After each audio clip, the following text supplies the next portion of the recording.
வணக்கங்க. நான் 24ஆம் தேதி மே ஃப்ரைடே பஹ்ரைன் வரேன்னு சொல்லியிருந்தேன். அதில நெறைய பேரு இன்ட்ரெஸ்ட் காட்டியிருக்கீங்க. இப்ப லொக்கேஷன் ஃபிக்ஸ் ஆயிடுச்சு. ஹோட்டல் ராமி கிராண்ட் அப்படின்னு ஒரு ஹோட்டல் சீஃப் மாலுக்கு ஏத்தாப்லயே இருக்கு. 24ஆம் தேதி மே ஃப்ரைடே 4:30 மணிக்கு உங்கள அங்க சந்திக்கிறேன்.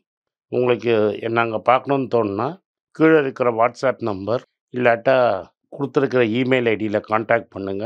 எங்க டீம் உங்கள ஹெல்ப் பண்ணுவாங்க.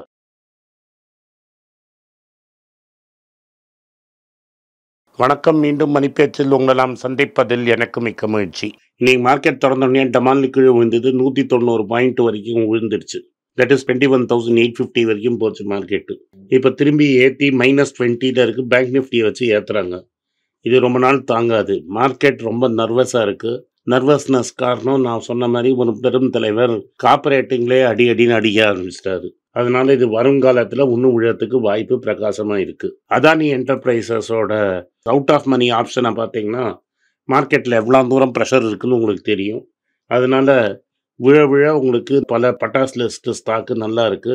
அத பத்தி இன்னைக்கு பேசப் போறோம். இன்டர்நேஷனல் மார்க்கெட்ல ஆப்பிள் ஓப்பன் ஏஐயோட போட்டிருக்காங்க. ChatGPT ஆட்டோமேட்டிக்கா ஐஃபோன்ல வரும். iOS 18ல. ஜெமினியோடையும் பேசிட்டு இருக்காங்க. ஆப்பிளும் கூகுளும் இன்னும் கமெண்ட் பண்ணல. ஓப்பன் ஏஐயும் இன்னும் கமெண்ட் பண்ணல. ஸோ ஆப்பிள் சொந்தமா ஒரு ஏஐ பண்ணி அது அவங்களே சிப்பு மூலமா டேட்டா ஃபார்ம் மூலமா அனுப்புவோம்னு சொல்றாங்க. ஸோ என்ன நடக்க போகுதுன்னு தெரில. பட் அடுத்த ஐஃபோன்ல ChatGPTயும் ஜெமினியும் வரும்னு நான் நினைக்கிறேன். எஃபிஐஸ் பணத்தை வித்ட்ரா பண்ணிட்டே இருக்காங்க. 17,000 கோடி இந்த மாசத்துல வித்ட்ரா பண்ணியிருக்காங்க. எப்போதுமே ரியர் வியூ மிரர் டிரைவிங் பண்றது தான். பின்னாடி பார்த்து ஏதோ சொல்றது. பின்னாடி பார்த்து சொல்லி இது மாதிரி மார்க்கெட் விழும் அப்படிங்கிற ஒரு பயத்துல எடுத்திருக்காங்க. போன மாசம் 8,500 கோடி, இந்த மாசம் 17,000 கோடி, டோட்டலா 25,700 கோடி எடுத்திருக்காங்க. யூஎஸ் டாலர் இன்னும் ஸ்ட்ரென்தன் ஆகிட்டே இருக்கு. அதே சமயத்தில் ட்ரெஷரி ஈல்டும் ஏறிட்டே இருக்கு. ஸோ ஓவராலாக பார்த்தீங்கன்னா மார்க்கெட் நம்மளுக்கு ரொம்ப ப்ரெஷரில் இருக்குங்கிறது சந்தேகமே கிடையாது. நான் உங்களுக்கு சொன்ன அட்வைஸ் அது அப்படியே இருக்கு. டிஐஐஸ் பேசிக்லி உங்கள் பணத்தை போட்டுட்ருக்காங்க. 19,410 கோடி ரூபாய் இன்வெஸ்ட் பண்ணியிருக்காங்க. இன்னைக்கு டாடா மோட்டார்ஸில் ப்ராஃபிட் டேக்கிங்கில் 9% அடி. நான் கடைசியாக பார்க்கறச்ச 638ல் டிவிஆர் ட்ரேட் ஆகிட்டு இருக்கு. கண்ணை மூடிட்டு கன்சிடர் பண்ணுங்க. பிபை ரேஷியோ 10. ஸோ நீங்கள் டெஃபினட்டாக இதை கன்சிடர் பண்ணலாம். டெஃபினட்டாக இங்கேருந்து இன்டகிரேட் ஆகும். மெயின் கம்பெனியாக 2ஆக பிரியும். டாடா கேபிட்டல்லேருந்து ஷேர் வரும். 18 மாதம் ஆகும். 18 மாதத்தில் நல்ல ரிசல்ட் வரும். டெஃபினட்டாக கன்சிடர் பண்ணலாம். ஆனால் 70லேருந்து 1000 போன மாதிரி வராது. இதுலேருந்து நல்ல ரிசல்ட்டு வரும். அடுத்த நியூஸு சிப்லா ரிசல்ட் நல்லா இருக்குன்னு நான் உங்கள்கிட்ட முன்னாடியே சொன்னேன். இன்னைக்கு 6% எகிரி மேலே போயிடுச்சு. 1400 தாண்டிடுச்சு. 800ல் உங்களை கன்சிடர் பண்ண சொன்னது. ஆல்மோஸ்ட் 60-70%. விற்றவங்களுக்கும் நல்ல லாஸ் ஒன்றும் கிடையாது. 500 ரூபா ப்ராஃபிட்டு. ஏன்னா அந்த ப்ரமோட்டர் அன்சர்டனிட்டிங்கிறது ரொம்ப இருந்தது. அந்த அன்சர்டனிட்டி க்ளவுட் இப்போ போனதுனால இது நல்லா இருக்குது. என் சந்திரசேகர் என்ன பண்ணுறாருன்னா டாடா எலக்ட்ரானிக்ஸோட சேர்மனாக வந்துட்டார். அவர் $14 பில்லியன் இதில் இன்வெஸ்ட் பண்ணி பிஸ்னஸை பூஸ்ட் பண்ண போகிறாங்க. ஸோ இதுக்கு முன்னாடி பன்மாலி அகர்வாலான்னு ஒருத்தர் இந்த கம்பெனிக்கு சேர்மனாக இருந்தார். அவர் அட்வைசர் ஆக்கிட்டு இவரே சேர்மன் ஆகிறாரு. இவர் தான் ரந்தீர் டாக்கூர் அப்படிங்கிற ஒரு இன்டெல் ஃபவுண்ட்ரி சர்வீசஸோட பெரிய வெட்டரனாக இருந்தவரை கூட்டிகிட்டு சிஇஓ அண்ட் எம்டி ஆக்கியிருக்கிறாரு 2023ல். இதை தவிர Tata Electronics Apple iPhone enclosures develop பண்ண ஆரம்பிச்சிட்டாங்க. ஹோசூர்லேயும் ப்ராடக்டை டெவலப் பண்ணுறாங்க. தமிழ்நாட்டில் பெக்காட்ரானோட ஃபேக்ட்ரியும் வாங்க போகிறாங்க. அதே சமயத்தில் டைட்டனோடையும் நெகோசியேஷன்ஸ் போயிட்டுருக்கு சப்காம்பனண்ட் அசம்பிளி பண்ணுறதுக்கு. அதனால எலக்ட்ரானிக்ஸில் பெரிய இன்வெஸ்ட்மெண்ட் டாட்டாஸ் பண்ண போகிறாங்க. இந்த கம்பெனி இப்போதைக்கு பப்ளிக் ஆகாது. ஆல்ரெடி செமிகண்டக்டர் சிப்ஸை வெளிநாட்டுக்கு அமிச்சு டெஸ்ட் பண்ண போகிறாங்க. இன்ட்ரெஸ்ட் அவங்க டைரெக்டாக எவ்வளோ காட்டுறாங்கிறதுனால தான் டைரெக்டாக அவரே இதில் என்ட்ரி ஆகியிருக்காரு. டாடா பவரோட ரிசல்ட்ஸ் நல்லா இருந்தது. 15% ஜம்ப்பு ப்ராஃபிட்டில். டிவிடெண்ட் 2 ரூபா கொடுக்குறாங்க. பட் இதில் இன்னும் 2-3 விஷயத்த சொல்லிடுறேன். நிறைய பேர் கரெக்டாக இருக்குது கன்சிடர் பண்ணலாமா அப்படின்னு கேட்குறீங்க. என்னை பொறுத்த வரைக்கும் இது இன்னும் வைர ஊசி லிஸ்ட்டில் இருக்குது. 37 டைம்ஸ் ஏர்னிங்ஸ் கிட்ட இருக்குது. வைர ஊசி தொடாதீங்க. ரெவென்யூஸ் 27% ஏறி இருக்குது. டிவிடெண்ட் 2 ரூபா ஷேரு. ஸோ இதை ஒரு காலத்தில் நம்மளே கன்சிடர் பண்ணியிருக்கோம். இப்போதைக்கு இதை வந்து விட்டுருங்க. அடுத்தது விப்ரோ பல பேர் மேலே கேஸ் போட்டிருந்தாங்க. அந்த கேஸ் எல்லாம் செட்டில் பண்ணுறதா இருக்காங்க. ஜதின் தலால் அண்ட் முகமது ஹக் அப்படிங்கிறவங்க காக்னிசன்ட்டில் போய் வேலைக்கு சேர்ந்தாங்க. அவங்க மேலே கேஸ் போட்டிருந்தாங்க. அந்த கேஸெல்லாம் வாபஸ் வாங்கி மேட்ரை வந்து அமைக்கபிளாக செட்டில் பண்ணுறதுன்னு புது சிஇஓ டிசைட் பண்ணியிருக்கிறாரு. ஸோ இது ரெண்டுத்தையும் சால்வ் பண்ணிவிடு. இப்போ வந்து பலியாங்கிற சிஇஓ வந்து 3.8% டிக்ளைன் இந்த டேர்ன் அரவுண்ட் பண்ணுறதுக்கு ஒரு பெரிய சேலஞ்சாக இருக்குது. P/E ratio 21.2. இதை இப்போதைக்கு கன்சிடர் பண்ணாதீங்க. கரெக்டானா இதை பார்க்கலாம். இன்னும் இன்னைக்கு மார்க்கெட் நியூஸில் பல டெவலப்மெண்ட் இருக்குது. ரிலையன்ஸ் இண்டஸ்ட்ரீஸ் வந்து டயக்னோஸ்டிக் லேப்ஸை வாங்க போகிறாங்க.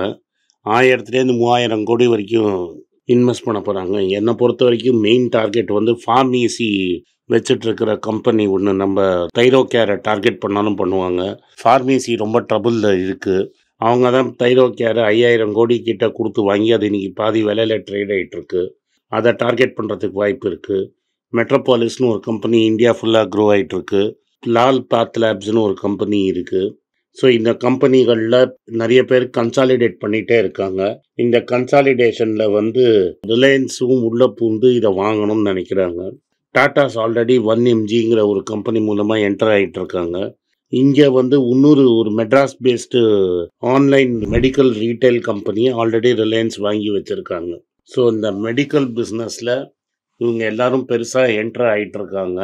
இது ரொம்ப கிளியராக போயிட்டுருக்கு. இன்னொரு இடத்துல என்ன நியூஸ் வந்ததுன்னா, ஃபார்மசி அவங்களோட ப்ராடக்ட் விற்கிற இடத்துல நீங்கள் கேட்குற மருந்தை தவிர மற்ற தேவையில்லாத விஷயத்தெல்லாம் சப்ளிமெண்டெல்லாம் விற்கிறாங்க அப்படின்னு ஒரு ரிப்போர்ட் வந்திருக்கு. ஸோ ஃபார்மசி சீரியஸ் ட்ரபுளில் இருக்குது. நான் வந்து எனக்கு சர்ப்ரைஸ் ஆகாது. ரிலையன்ஸ் கை போட்டு ஃபார்மசியோட இந்த மெடிக்கல் ஆப்ரேஷன்ஸ் தைரோகேர் அதெல்லாம் டேக் ஓவர் பண்ணுறதுக்கு வாய்ப்பு பிரகாசமாக இருக்குது. அதே சமயத்தில் வந்து அதில் வந்து டாட்டாவும் ரிலையன்ஸும் டைரெக்டாக காம்படிஷனில் வந்து இறங்குவாங்க. அந்த காம்படிஷன் வரச்ச நம்மளுக்கு வந்து கிளியராக உங்களுக்கு இன்னொரு செட் ஆஃப் டிஸ்கவுண்ட்டு அது மாதிரி விஷயங்கள்லாம் கிடைக்கும். அதே மாதிரி ஃபேப் இந்தியாங்கிற கம்பெனி லாஸஸில் ஓடிட்டுருக்கு. அவங்களால பப்ளிக் இஷ்யூவும் போட முடியல. அந்த company is also looking for a white night. Rumours என்னென்னா ட்ரெண்ட் வந்து ஃபேப் இந்தியாவை வாங்கிறதுக்கு ட்ரை பண்ணுவாங்கன்னு. அவங்களோட இந்த டீ கம்பெனியை வந்து டாடா கன்சியூமர் ஆல்ரெடி வாங்கிட்டாங்க. ஸோ இந்த ஃபேப் இந்தியாவை டேக் ஓவர் பண்ணாங்கன்னா Westside, Zudio and Fab India 3 separate market அவங்களுக்கு தனியாக வரும். அதே சைடில் டைட்டனில் வந்து அவங்கள்ட்ட தனேரான ஒரு சில்க் சாரி பிஸ்னஸும் இருக்குது. இதெல்லாம் நீங்கள் பார்த்தீங்கன்னா உங்களுக்கு ஒரு நல்ல பிஸ்னஸில் டாட்டா கன்சாலிடேட் பண்ணிகிட்டே இருக்கிறாங்க. ஃப்ளிப்கார்ட்டும் வந்து ஒரு ஐபிஓ போடுறதா இருக்காங்க. இந்த ஃப்ளிப்கார்ட் ஐபிஓ வந்து சிங்கப்பூர்லேருந்து இந்தியா டொமசைலாக மாற்றிருக்காங்க. ஃப்ளிப்கார்ட் வந்து இந்தியாவில் வந்து ஐபிஓ போடுவாங்க. இன்னொன்று வந்து ஜொமாட்டோவில் இன்னொரு ட்ரபுள் வந்துருச்சு.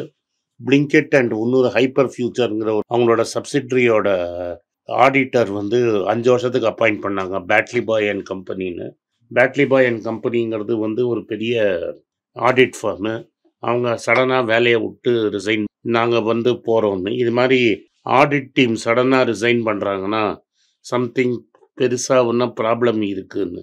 ஸோ என்னை பொறுத்த வரைக்கும் 2-3 விஷயம். ஒன்று வந்து வெரி கிளியராக வந்து டாலர் ப்ரெஷரில் இருக்கும், கோல்டு ஸ்ட்ராங்காக இருக்கும், அண்ட் நிறைய ஸ்டாக்கு எஸ்பெஷலி நம்ம கன்சிடர் பண்ண சொன்ன ஸ்டாக்கெல்லாம் கீழே விழுந்திருக்கு. எஸ்பெஷலி நம்ம வந்து ஐடிசியை நீங்கள் கன்சிடர் பண்ணலாம், டாடா மோட்டார்ஸ் டிவிஆரை கன்சிடர் பண்ணலாம், ஐடிஎஃப்சியை கன்சிடர் பண்ணலாம், கர்நாடகா பேங்கை கன்சிடர் பண்ணலாம். இதெல்லாம் நீங்கள் கன்சிடர் பண்ணிங்கன்னா உங்களுக்கு நல்ல ரிட்டர்ன்ஸ் வரும். நாட்கோ இன்னும் அதே ஸ்டேபிளாக இருந்தாலும் அதை நீங்கள் கன்சிடர் பண்ணலாம். டாக்டர் ரெட்டியை கன்சிடர் பண்ணலாம். ஸோ இதெல்லாம் நீங்கள் பார்த்தீங்கன்னா இன்றைக்கி மார்க்கெட் வந்து ரொம்ப வீக்கான ஸ்டேட்டில் இருக்குது. இன்னும் கீழே இறங்கிறதுக்கு வாய்ப்பு பிரகாசமாக இருக்குது. ஸோ பார்த்து உங்களுக்கு அடுத்த 5 வருஷத்துக்கு தேவையில்லாத பணத்தை மட்டும் மார்க்கெட்டில் போடுங்க. அண்ட் நல்லா ப்ராஃபிட்டில் இருக்கிற ஸ்டாக்கை எக்ஸிட் பண்ணிவிடுங்க. இல்லாட்டா வந்து பெரிய ப்ராப்ளம் ஆகும். ஸோ இந்த வாட்டி என்ன சொல்கிறாங்கன்னா, இந்தியாவிலேருந்து ஐஃபோன் மேட் இன் இந்தியா வந்து இந்த வருஷம் $1.1 பில்லியன் ஆப்பிள் ஃபோன்ஸ் நம்ம எக்ஸ்போர்ட் பண்ணியிருக்கோம். இது ஃபுல்லாக நான் முன்னாடியே சொன்ன மாதிரி டாடா எலக்ட்ரானிக்ஸ்லேருந்து வெளில வரப்போகுது. டாடா எலக்ட்ரானிக்ஸுங்கிறது நியர்லி $1 to $2 பில்லியன் சப்ளை பண்ண போகிறாங்க அப்படிங்கிறது கிளியராக தெரியுது. எக்கனாமிக் டைம்ஸில் இன்னொரு பெரிய ஆர்டிக்கல் வந்திருக்கு. அதில் என்ன சொல்கிறாங்கன்னா, ரியல் எஸ்டேட்டில் வந்து நிறைய மால்ஸ் இருக்குது. மெட்ராஸ்லேயே நீங்கள் மால்ஸ் போனீங்கன்னா எல்லா மால்ஸ்லையும் பாதி கடை மூடி இருக்கும். அது இந்தியா ஃபுல்லாக அது மாதிரி தான் கதை. இந்த ஒரு வருஷத்தில் மட்டும் மால்ஸ் ஃப்ரம் ரியல் எஸ்டேட்டில் 7,000 கோடி கிட்ட நஷ்டம் ஆகிருக்குன்னு சொல்கிறாங்க. ஸோ ரியல் எஸ்டேட் ரிகவர் ஆகிடுச்சுன்னு யாராவது சொல்கிறாங்கன்னா உங்களை செல் பண்ணுங்கிறதுக்காக சொல்கிறாங்க. டெஃபினட்டாக வந்து அவசரப்பட்டு எதுலையாவது போய் மாட்டிக்காதீங்க. எக்கனாமிக் டைம்ஸில் கமர்ஷியல் ரியல் எஸ்டேட்டும் சீரியஸ் ட்ரபிளில் இருக்குதுன்னு சொல்கிறாங்க. அண்ட் மார்க்கெட்டில் ஒரு அன்சர்டினிட்டி இருக்கிற சமயத்தில் கம்ப்ளீட்டாக ரியல் எஸ்டேட்டை அவாய்ட் பண்ணுறது பெட்டர். நன்றி, வணக்கம். இந்த வீடியோ உங்களுக்கு பிடிச்சிருந்தா வீடியோவை லைக் பண்ணுங்கள், எங்கள் சேனலை சப்ஸ்கிரைப் பண்ணுங்கள், பெல் நோட்டிஃபிகேஷன் தட்டுங்க. இந்த வீடியோவை முடிஞ்சால் அவங்க சொந்தக்காரங்களுக்கும் ஃப்ரெண்ட்ஸுக்கும் அனுப்புங்க, அவங்கள பார்க்க வற்புறுத்துங்க. நன்றி, வணக்கம். வணக்கங்க. இந்த ஃபைனான்ஸ் நியூஸை பற்றி டிஸ்கஸ் பண்ணதுக்குன்னு தனியாக ஒரு ட்விட்டர் ஐடி வச்சுருக்கோம். கீழே இதை ட்விட்டர் ஐடி வரும். என்னோடய இன்ஸ்டாகிராம் ஐடியும் கீழே இருக்கும். அதில் ஷார்ட் வீடியோஸ் வரும்.